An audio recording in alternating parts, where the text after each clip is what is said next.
Bismillahirrahmanirrahim. Assalamualaikum warahmatullahi wabarakatuh.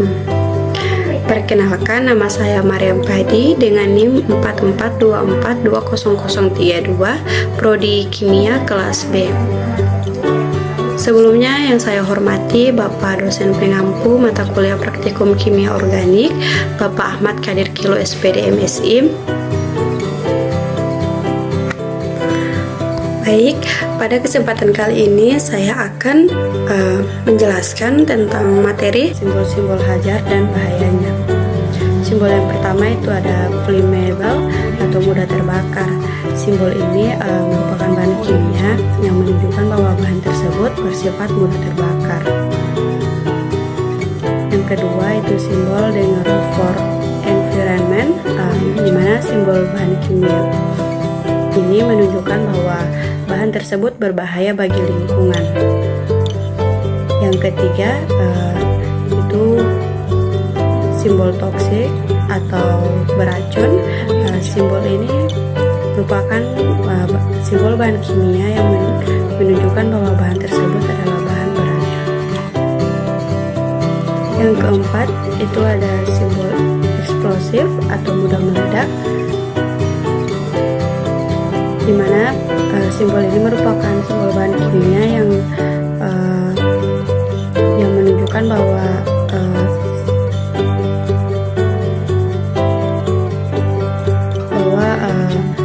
gambar di samping adalah bahan yang mudah meledak.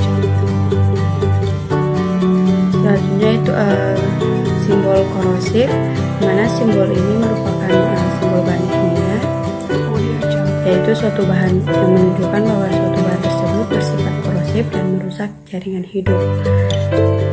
Yang terakhir itu ada simbol oxidizing atau mudah teroksidasi, mana bahan kimia ini simbol ini merupakan bahan kimia yang bersifat mudah menguap dan mudah terbakar melalui oksidasi atau oxidizing. Penanganan kecelakaan di laboratorium. Kecelakaan di laboratorium bisa saja terjadi walaupun tidak diharapkan. Oleh karena itu, untuk bekerja di laboratorium perlu memiliki pengetahuan tentang penanganan yang perlu diambil jika terjadi kecelakaan. Nah, di sini saya akan memberikan beberapa contoh macam-macam kecelakaan di laboratorium dan penanganannya. Yang pertama itu luka bakar. Nah, jika luka bakar ini akibat benda panas, olesi dengan salep livertran, mentega atau larutan asam pikrat 3%. Nah, apabila lukanya cukup besar, segera siram dengan larutan bikarbonat 1,0% dan segera pergi ke puskesmas.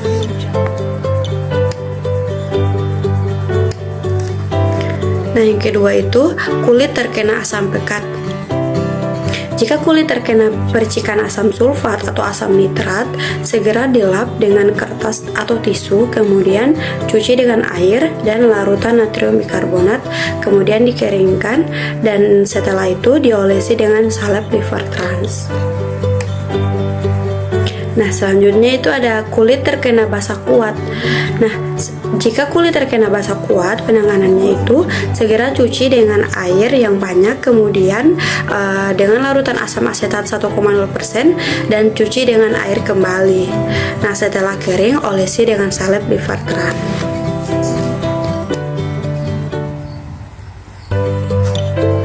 Nah, selanjutnya itu jika kulit terkena brom, penanganannya itu segera cuci dengan menjena dan olesi dengan gliserin. Setelah beberapa saat dicuci, sisa gliserinnya dengan air dan olesi dengan salep livertran. Selanjutnya kulit terkena logam natrium. Nah, penanganannya segera ambil logam natriumnya dengan bantuan pinset, lalu kulit yang terkena logam dicuci dengan asam asetat 1%, kemudian diolesi dengan livertran. Selanjutnya, jika kulit terkena fosfor, nah penanganannya ambil fosfor dengan fosfor bekasnya dicuci dengan air dingin sebanyak-banyaknya, kemudian diolesi dengan larutan perak nitrat 1%. Selanjutnya, jika kulit terkena zat organik, penanganannya jika terkena zat organik yang korosif, nah segera dicuci dengan alkohol, kemudian dicuci lagi memakai sabun dan air hangat.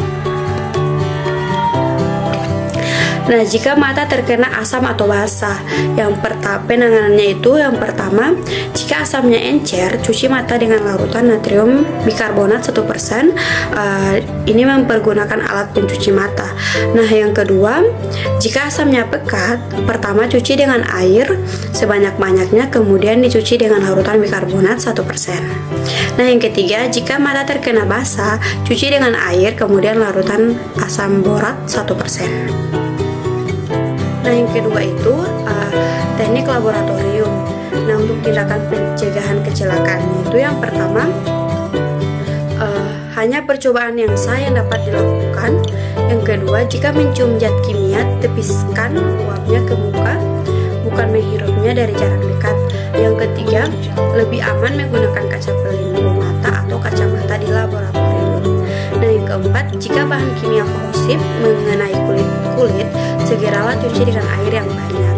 Yang kelima, laporkan kecelakaan sekecil apapun kepada asisten.